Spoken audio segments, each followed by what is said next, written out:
नदी सागरा मिळता पुन्हा येईना बाहेर, अशी शहाण्यांची म्हण नाही नदीला माहेर. काय सांगू रे बापांनो तुम्ही आंधळ्याचे चेले, नदी माहेराला जाते म्हणूनची जग चाले.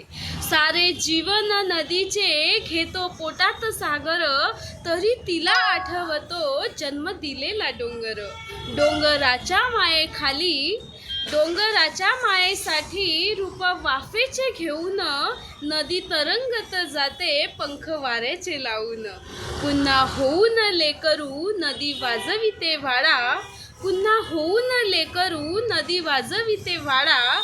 पाना फुटतो डोंगरा आणि येतो पावसाळा, पाना फुटतो डोंगरा आणि येतो पावसाळा. ही कविता ग.दी. माडगूळकर म्हणजेच गजानन दिगंबर माडगूळकर यांची होती. कविता कशी वाटली कमेंट करून नक्की कळवा. धन्यवाद.